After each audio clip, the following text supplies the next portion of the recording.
If you care about your podcast audience, you're definitely going to want to listen to this one.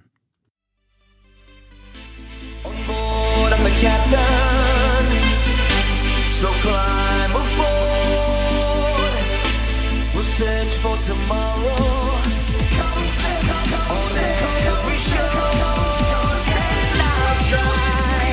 Oh Lord, I'll try to carry.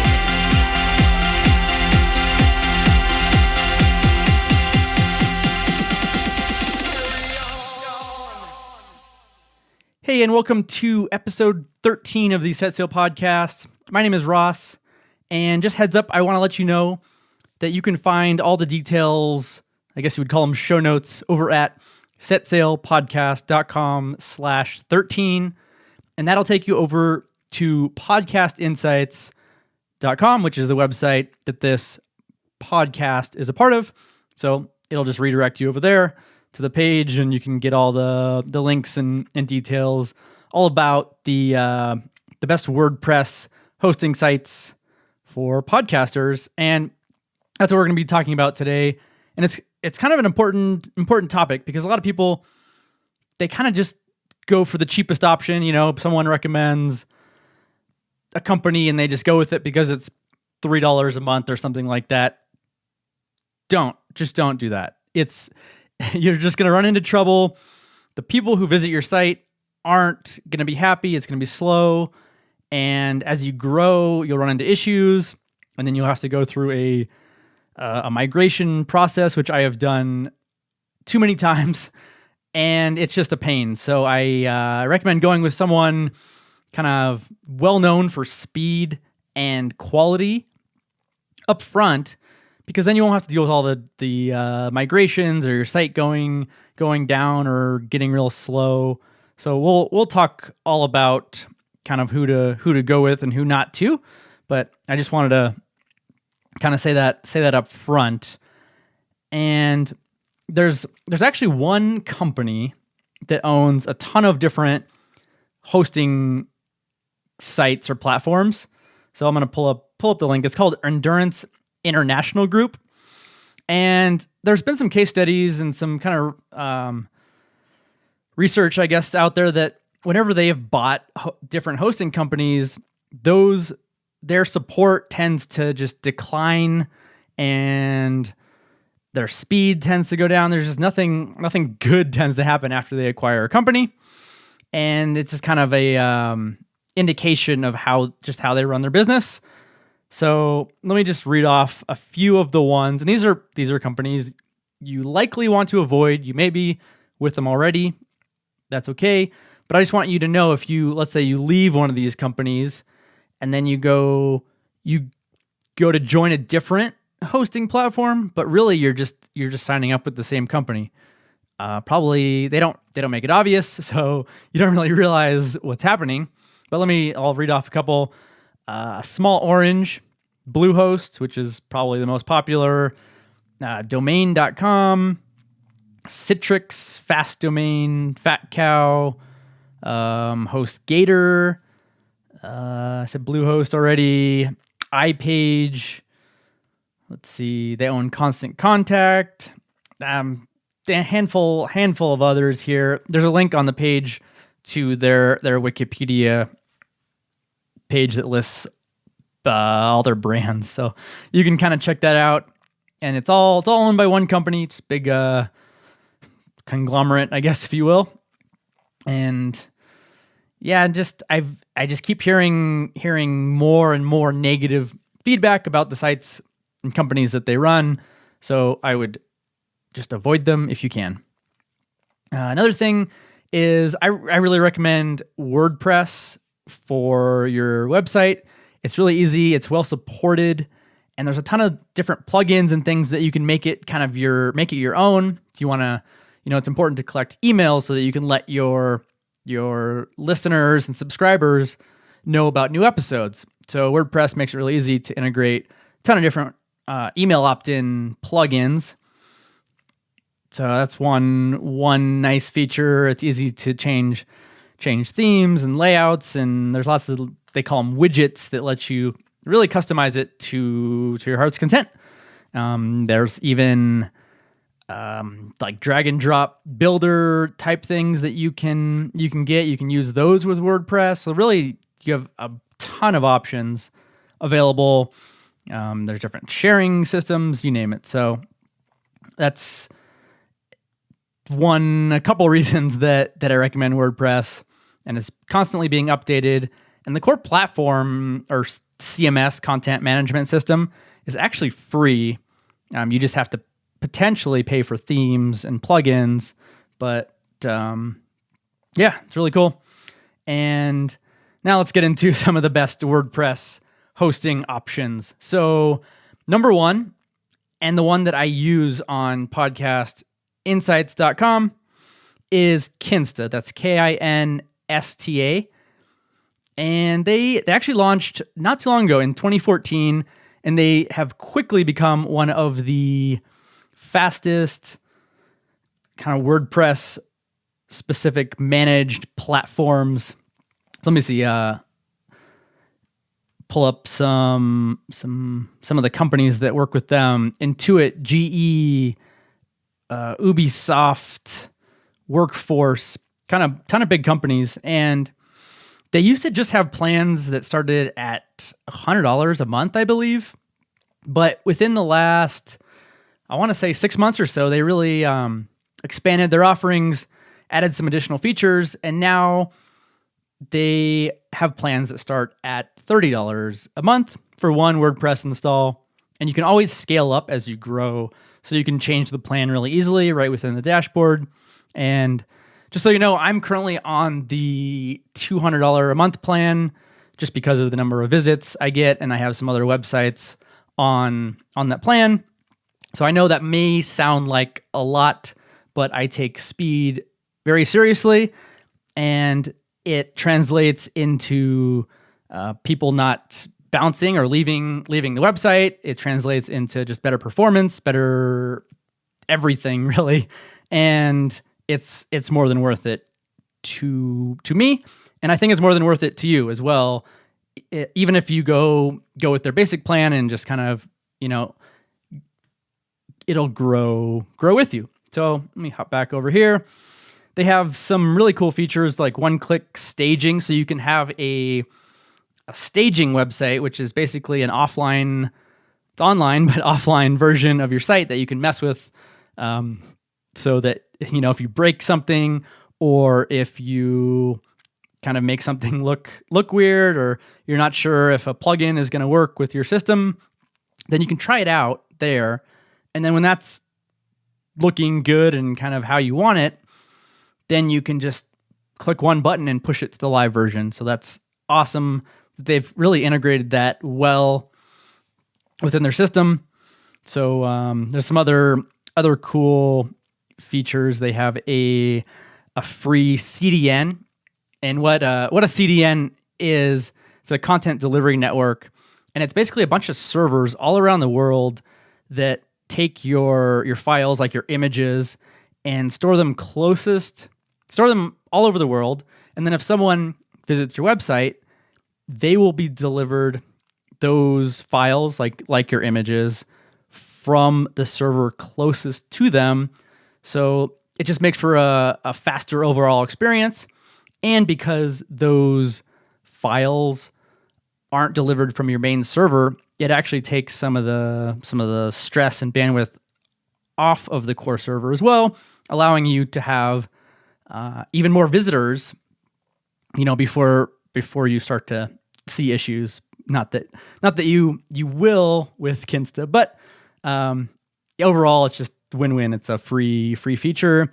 Their support is amazing. I have used them several times, and you just send a chat and they will respond within, I would say 2 minutes, but in my case, it's probably been in under 60 seconds. They have responded, and they're really helpful. They're actually knowledgeable about WordPress and hosting and all that technical stuff that you might not know, or you don't need to know, because they will be right there as soon as you need them. So that's awesome.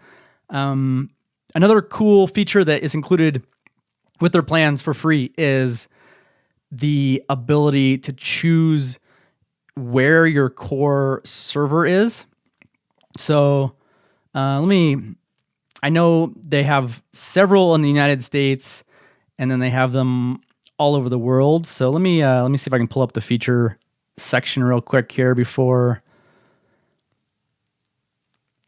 without taking too long. Sorry, it says choose your data center. They have 15 servers, and I know that keeps growing because they're on Google's cloud platform. As Google adds new locations, they'll be able to take advantage of those as well. So because the majority of my visitors are in the US, I have chosen Iowa, which is the most central location in the US, so that people from the West Coast and the East Coast kind of get an equal speed or latency.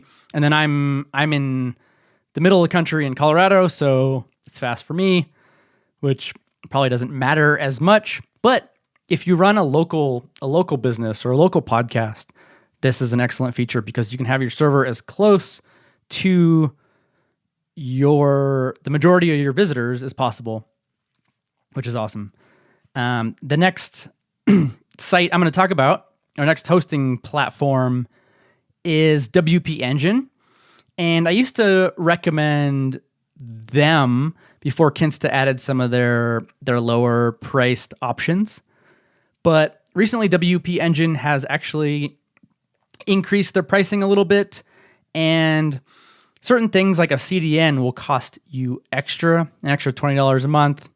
And if you want a different server location, that will cost you more if you want it outside of the US and there's not as many options. So overall, it's really comparable, but I think overall just the package and support is much better with Kinsta.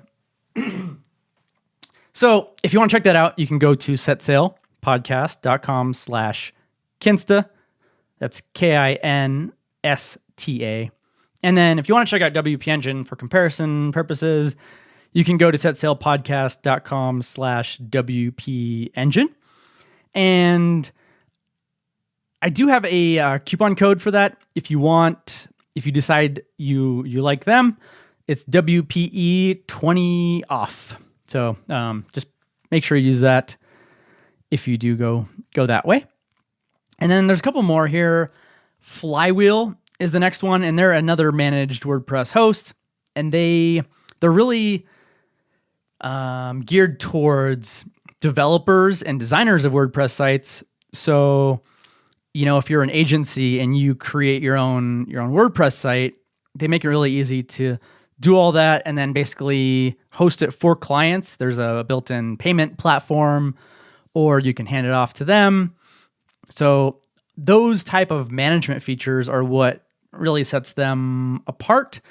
And I feel like that's probably not most people, but if that is your case, if you're developing websites and you're hosting them for people, or you want to hand it off to them so they can manage it, Flywheel is an excellent option. They actually have a really cool development software you can download. It's like a local hosting environment. It's kind of really awesome blog as well. I get their emails and everything, and they always have really cool developer and design content. And I think that's where they really, really excel. So at the very least, check out Flywheel for their blog content. And then we're gonna go down a little cheaper option, I guess you'd say, is InMotion, and they are independent. They're not part of the EIG brand, and I think their best offering is their VPS, which stands for Virtual Private Server Hosting, and their managed WordPress hosting. So they use fast hard drives, they have automatic backups, free security certificates, and I think their pricing is just really good for what they offer. It's a great way to go. There's a staging plugin that you can get that works well with them, but I have seen issues with certain themes when you use that because it's not really built into the server platform. It's built into WordPress, so sometimes you run into issues there. And then there's two more options I want to mention, and then one I've been with for a long time and still have an account with is DreamHost. And I usually use this as like a testing site, or if I have a site that I know is going to be smaller and I don't want to use it on my kind of premium Kinsta plan, I'll host it on DreamHost. And I use their VPS server as well. And because I signed up a while ago, you can change the RAM, the memory on your server really easily with a slider, and they make it really easy to manage your domains and add new ones, everything like that. So it's really cool. If you go to and I think I pay about $15 a month for that server. And if you go to setsailpodcast.com/13, I have linked up a $50 coupon, $50 off for an annual plan that you can use. Because I'm a customer, I can offer that to you. And it is an affiliate link, but they take that $50 off of what I earn because it's going to you. So yeah, that's cool. If you want something, at a little cheaper price that still does well and can handle a decent amount of traffic, I think that's a great way to go. And I haven't had issues with them. I've been with them for years and years. So check it out. And then lastly is another one that I haven't personally used, but I've heard a ton of positive feedback around, is SiteGround. And they have a WordPress hosting plan that has one-click staging and some kind of additional server resources that are just for you. So I think I looked it up, and their Go Geek plan seems to be the one that would be best for most people. So feel free to check that out. And then lastly, at the bottom of this post here, you'll find some additional WordPress themes. You'll find some plugins for podcasting that I recommend. Email service provider, I recommend ConvertKit, which is one of the email service providers I use. And yeah, check it all out. You will find that link to Wikipedia of the brands to avoid. And I hope you find some value out of that. I know, you might be asking, there's a lot of the podcast hosting platforms have a free built-in website, and sometimes they have different kind of themes and colors you can choose from, which is fine, I guess, if you're just starting out, but it's not what I recommend. You can't add kind of your own custom code or your own email capture or sharing plugins, things like that. So I would just recommend trying to get set up with WordPress as soon as possible, instead of going with those kind of included platforms if you can. But that rounds out this episode, and we'll see you soon.